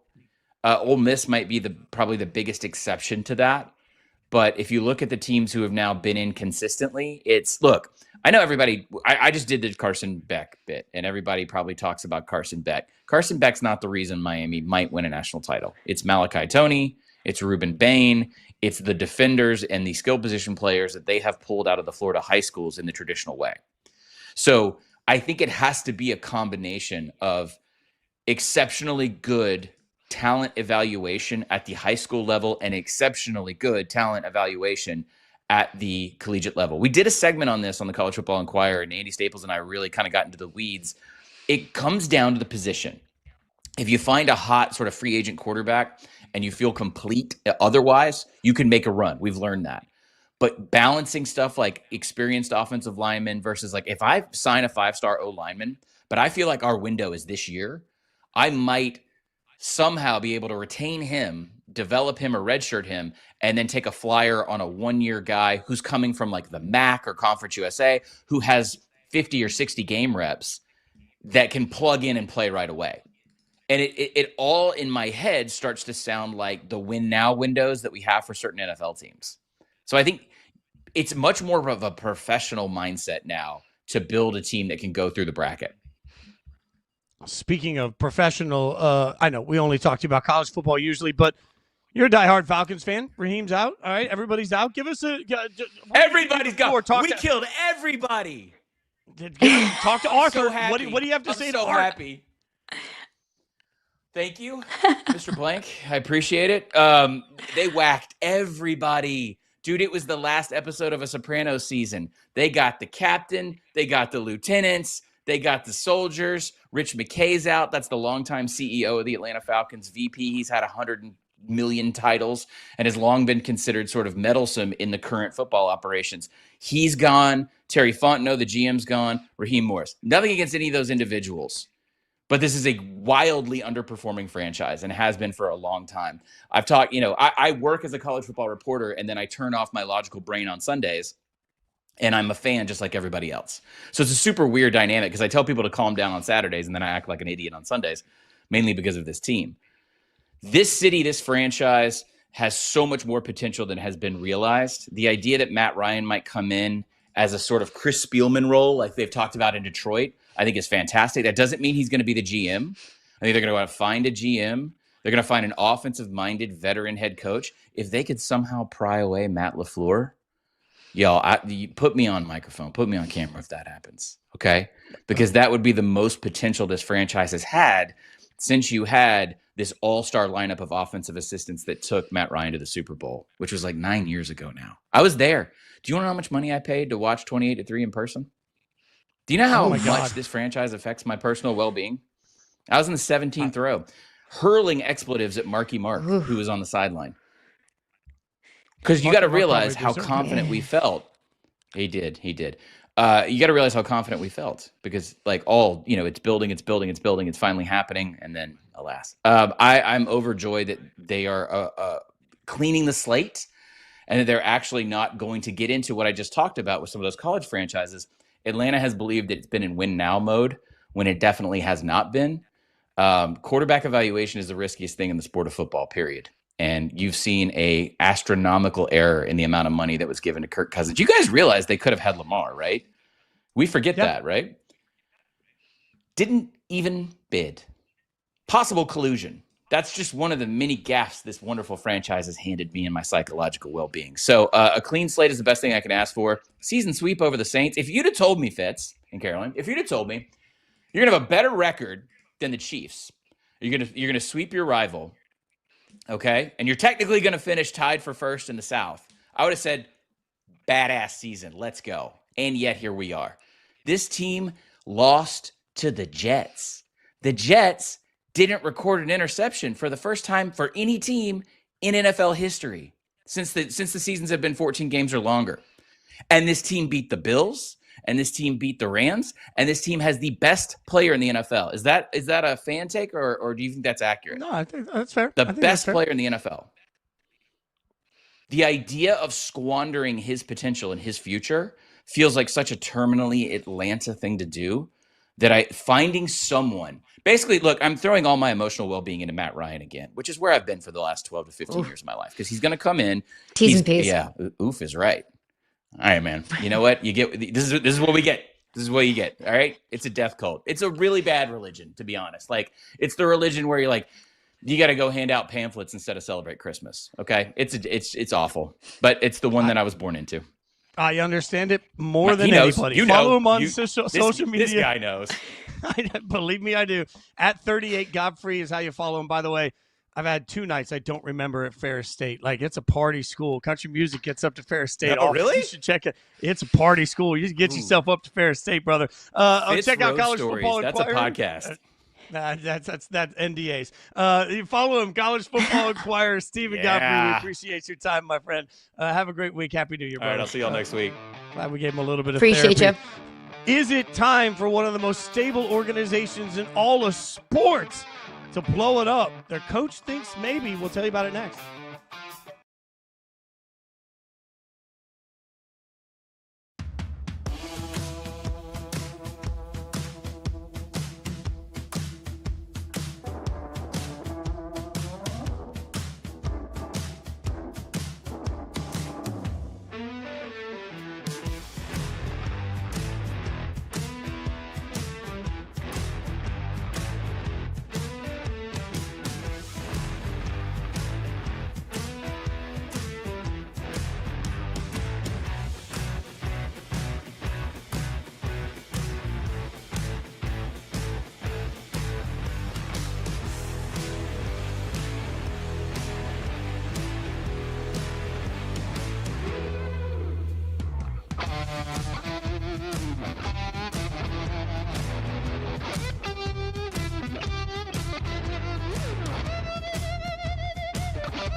the key there is like, you know, where are we right now organizationally? And that's why I said what I said the other day. Like we just want a chance. You know, last year we gave ourselves a chance.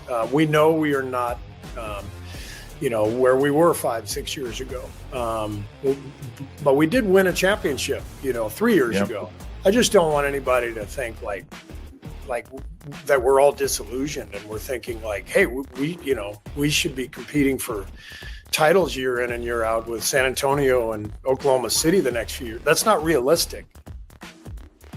Staggering honesty from Steve Kerr regarding where Golden State is right there. Saying specifically, as you just heard, you know, I don't want anyone thinking we're delusional, should be competing for titles year in and year out with San Antonio and OKC. That's not realistic. Caroline, I love a coach, and I've said this often, I love a coach that uses their podium to actually be honest. I think in today's world of fandom, where we have more information than ever, it's important that you be transparent with your fans. But this has to be jarring for Golden State fans to hear their coach admit out loud, hey, we're not delusional. We know we're not on the same level as those two teams. It stings to hear if you're a Warriors fan, but if you're a Warriors fan or not, you can't look at the product that we've seen and say, okay, yes, that's a team that can go toe-to-toe with the Thunders and the Spurs of the world. So I'm with you. I do appreciate his honesty there, because nothing drives me more up a wall than when a coach or a GM or an owner or a front office member just assumes that their fan base is stupid and blows smoke up everyone's behinds and acts like everything is all hunky-dory and peachy and rainbows and butterflies, when we all have eyes and we have enough sports acumen to see the product just isn't good enough.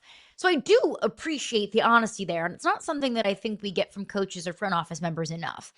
But with that being said, as much as I love the honesty, you can't say those things and be as transparent as Steve Kerr just was and say we are not in a position to compete right now and then do nothing about it.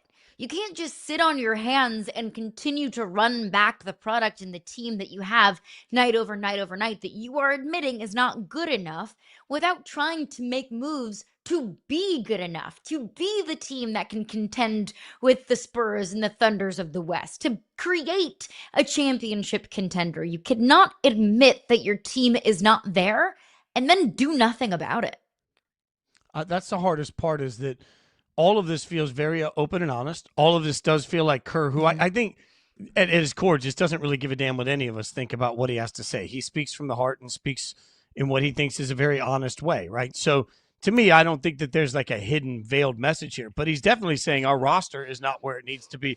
And so the follow-up question is, well, how do you fix that? And I don't know that there's a right answer here, Caroline, because certainly you could turn around and say, we got to put better pieces around Steph. Well, like, they haven't been trying to do that. Like, that's obviously what Golden State would want. And then the other side of it is, well, maybe you have to trade Steph and just start a full rebuild. And I don't think you can do that. There's certain players, whether it's Dirk or Kobe, there's certain guys that just are synonymous with their organization. Like, you think of Golden State and you think of this chapter, you think of Steph Curry. And certainly, like, I love an idea where Steph can go compete for a championship in the last year or two of his career. I understand that. But also, I understand the way we talk about the legacy of guys that stay in one place forever. I understand the legacy and what it means for certain players to be part of certain franchises. So I would love to look at Golden State and say, figure it out, put better around Steph, because they can't trade him in my mind. But also, I don't think that there's something they suddenly put around Steph that makes them better than OKC. So I feel like Golden State weirdly is trapped by the success they've had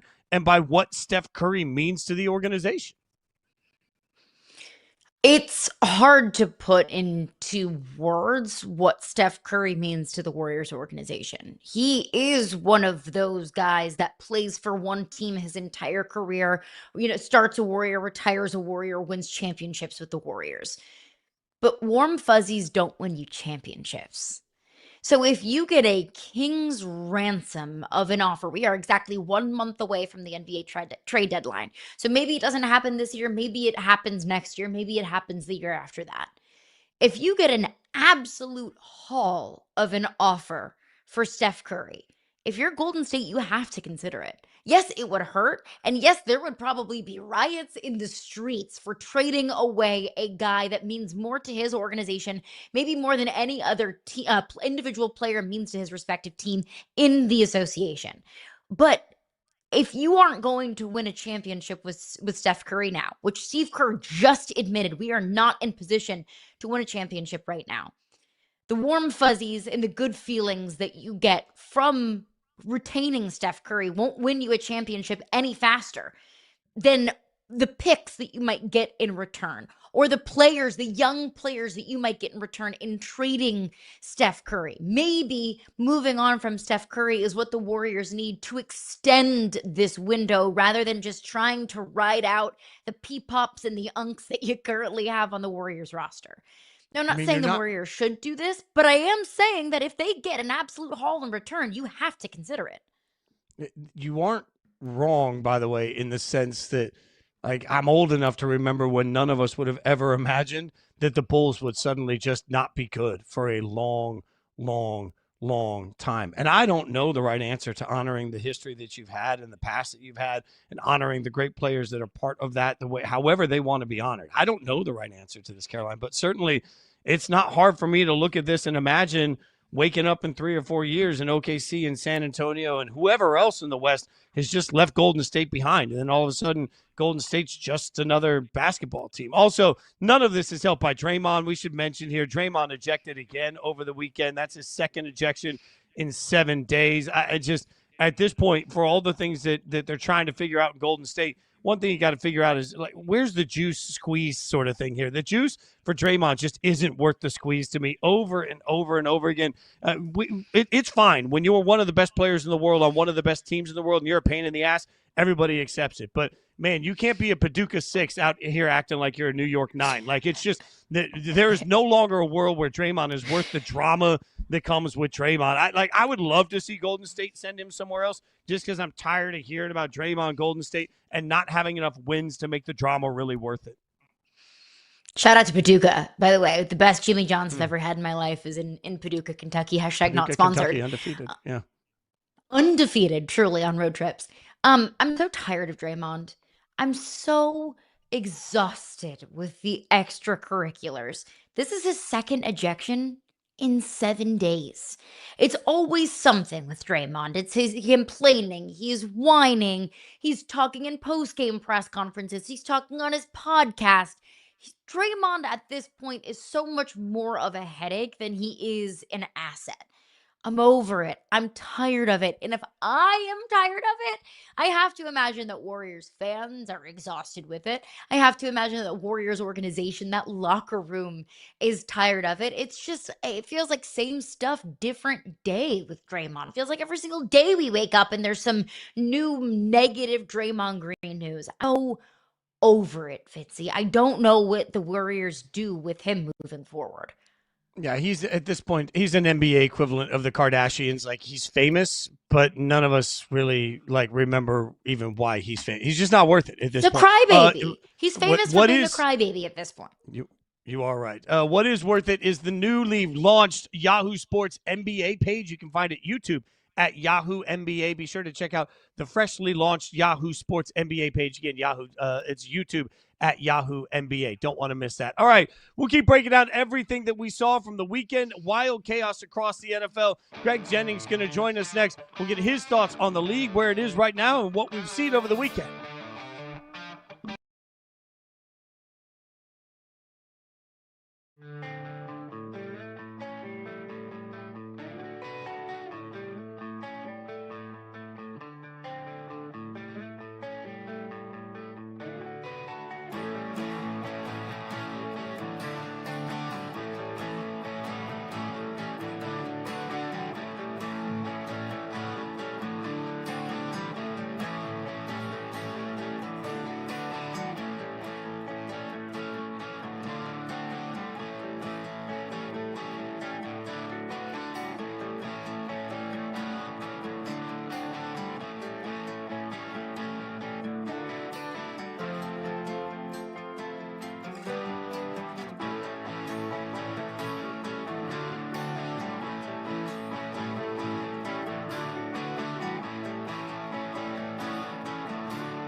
Dog, he put the team on his back.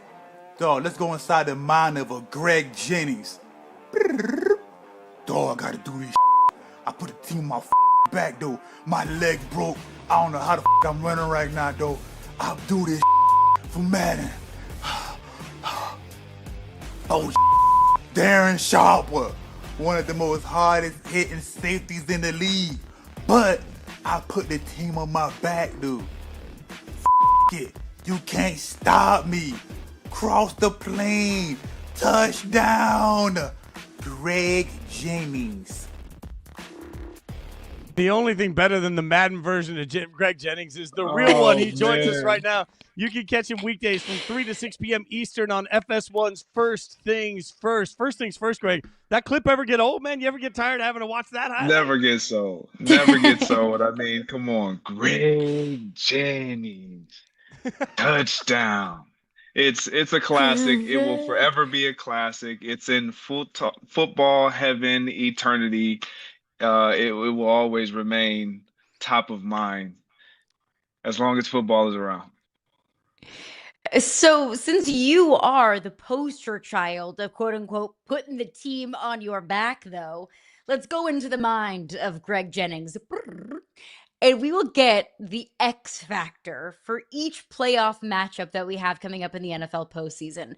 For each team, a player that needs to put the team on their back. We will start with your former team, Packers, taking on the Chicago Bears, who is one player that will be putting the team on their back in that NFC showdown. Well, it's not going to be any surprise. I'm going to lean on the Green Bay side, and it's Jordan Love. Him being back, being available, knowing what we know about the Green Bay Packers and what they won't have at their disposal on defense with Micah Parsons. And then even offensively, what we know they don't have and they haven't had for the majority of the season now in Tucker Kraft. Like, Jordan Love has to be special, because what we have come to find out is the guy that's on the other sideline, Caleb Williams, regardless of what we saw last year, regardless of what we saw at the beginning of the season, he is clutch when it matters most. And we're in the playoffs. I expect nothing less but for Caleb Williams to be clutch. Jordan has to match and exceed what he's going to provide for his team.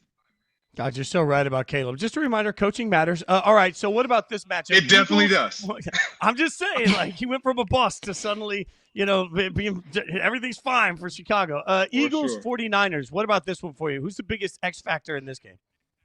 Well, the X factor in this game, when I look at the Eagles, is going to be the one that makes the most noise, and that's A.J. Brown for me. You have got to establish some form of passing game. If there's one thing the 49ers are going to try to eliminate, is the running game and Saquon Barkley, knowing that the Eagles have struggled in the passing game. They're going to force Jalen Hurts in this passing offense and Kevin Patullo, the offensive coordinator, to show that they can execute as it pertains to passing the football. And if they pass the football, that guy on the screen is going to be a huge part of why they move on to the divisional round. Please, Kevin Patullo, for all that is good and holy, please allow us to see some offense. Pretty, please. I don't feel like we're asking for too much. But one team that we see plenty of offense from this year is the Rams. They'll head to Charlotte. They will take on the NFC South leaders in the Carolina Panthers. Could the X factor for the Rams be a guy that has kind of followed in your footsteps in Devontae Adams? He could definitely be the X factor. Obviously, we know the importance of what he's been to that team when he's been available, but it's no secret who their go-to guy is Puka Nacua. When we know he's going to be the focal point and the ball is going to 12, there is still nothing anyone can do about it. And so Puka Nacua obviously has to be the X factor. They're not in the ideal situation that they probably saw that they were going to, or they were hoping to be in. They wanted the number one overall seed. They've met this team before early in the season, same destination. They are expecting a different result, largely because of what that guy on the screen provides. All right, how about them Patriots-Chargers? Chargers so beat up this year. Patriots, we talk a lot about their strength of schedule. When you look at it, who's the X factor in this one? Look, man, we know what Justin Herbert has been for his team all season long. He's been the ultimate X factor, but I'm gonna go on the New England side because you got the young pup in Drake May. He's been special all season. I'm talking has shown a level of play from the quarterback position almost without blemish. And so for Patriots fans, for us as football fans and savants, like we want to see if this guy truly has the goods when it matters most. And there's no other time that the light is going to shine as bright as the postseason. We know a guy that wore that uniform, that when the postseason came around, he did some very special things. I'm not comparing. I'm just saying no one's going to be looking at this game not thinking, man, if Tom was in this uniform, we possibly will have a Super Bowl run. He has a chance to do that. I want to stick with the Patriots here for a moment because, look, the Patriots played the Bills twice this year, obviously, in the division. But outside of that, they had a fairly light schedule. They've been the beneficiaries of having one of the easiest schedules in the NFL. From your experience, how does a lack of being battle tested in the regular season maybe come to fruition in the postseason? So as players, when we see the schedule, we don't look at it in that manner at all. I don't care who's the opponent. Yes, we know who the cream of the crop is and who the better teams are, but it's all about executing and getting wins on Sundays, Mondays, and whatever time we play days we play football now. And so if you're on this Patriots roster in that locker room, you feel like you've been tested.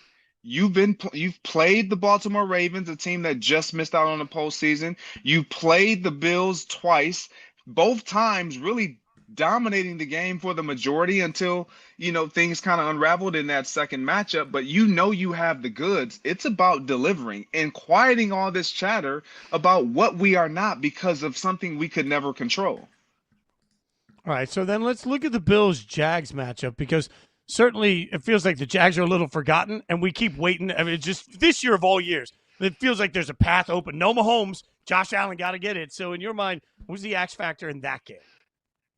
So in this game, look, with the Bills struggling defensively, look, we all love Josh Allen. We all know who they are. We know exactly what they're going to have to be. He's going to have to be heroic. James Cook's going to run the ball. But the running game, Travis Etienne, getting the ball into his hands out of the backfield, being able to run the ball, something that the Bills struggle with and have struggled with all season long. He has to be a huge part of why Trevor Lawrence has an outbreaking postseason and following up this season that he's had in the regular season with a guy like Travis Etienne, the guy who they've used all season long, who's been pretty good. From what you've seen from this Jags team, Trevor Lawrence went from, good, solid, average starting quarterback to now playing at an elite level over the last month and some change. How did that happen? Well, again, we heard it just a couple minutes ago. Coaching matters. Yeah. Coaching matters. It's amazing what happens when you have a coach that challenges you, but also believes in you and nurtures that belief that they have in you.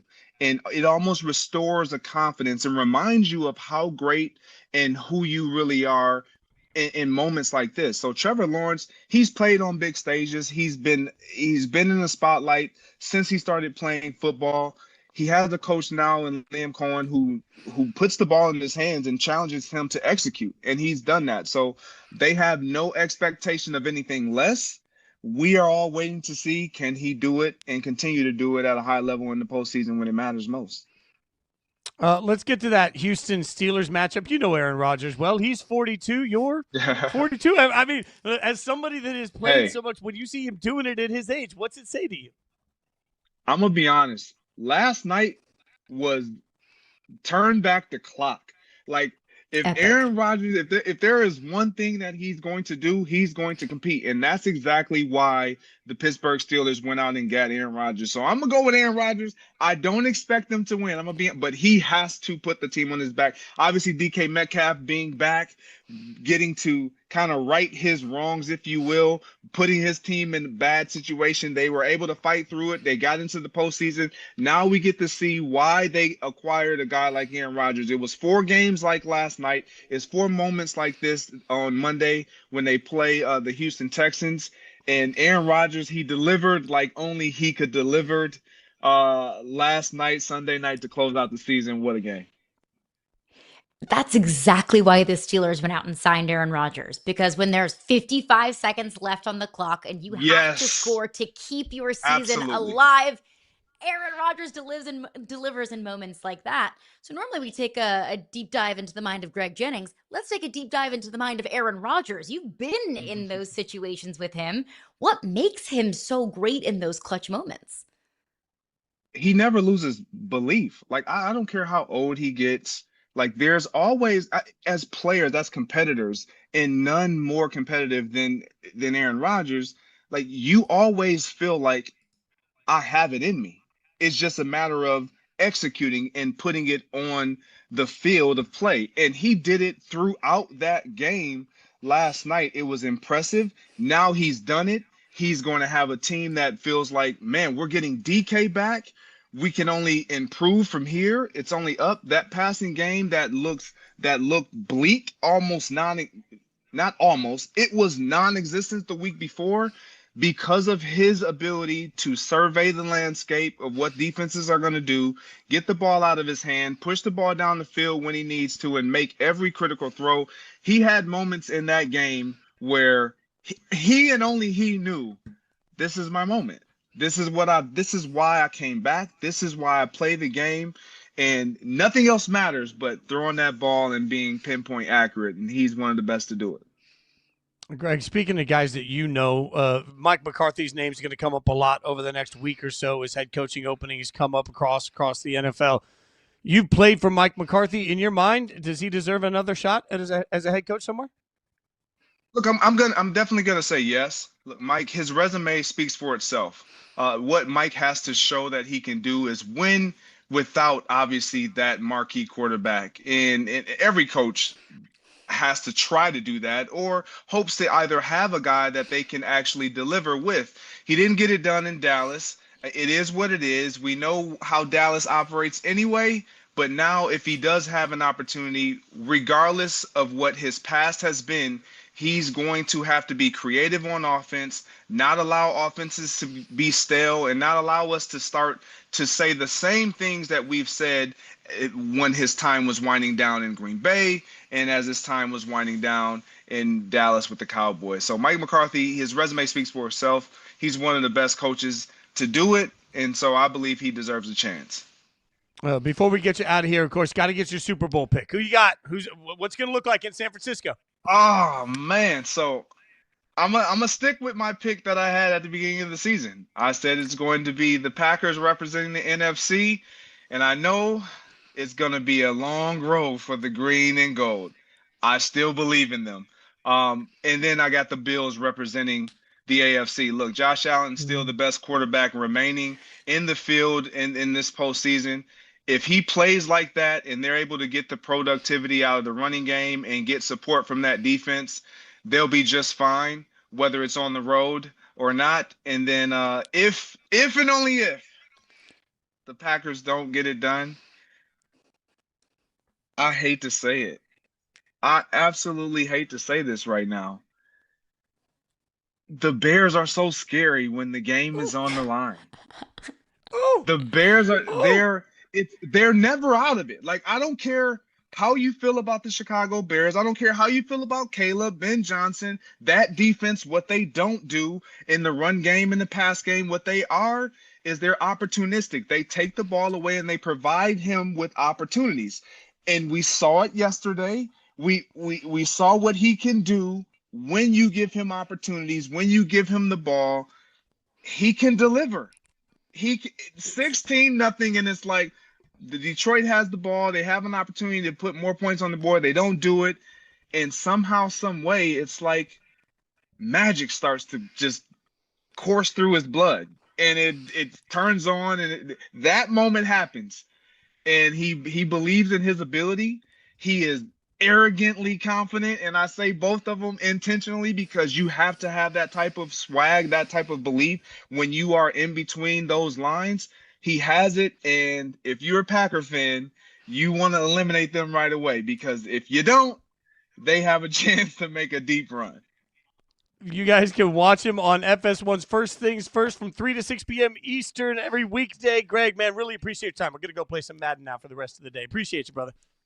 All right. Appreciate you guys. Take care. Thank you, Greg. It's great stuff from Greg, and I pray for his mentions right out of the gates because he just picked the Bears. Again, if you're just tuning in so far, here's the news that we got today that broke during the course of the show. We do know, obviously, we found out last night, Falcons making sweeping changes all over the organization. Coach, GM, team president, all out. We found out this morning Kevin Stefanski out in Cleveland. We also found out ZAC TAYLOR and Duke Tobin safe in Cincinnati. And the Giants have also told us that Joe Shane will be back as their GM. So not a lot of change so far on a wild Monday, but the day is just starting. Inside Coverage will be with you later this afternoon on Yahoo Sports, obviously, to get you caught up on the latest, greatest. And we'll be back tomorrow morning at 9 a.m. She's Caroline Fenton. I'm Jason Fitz.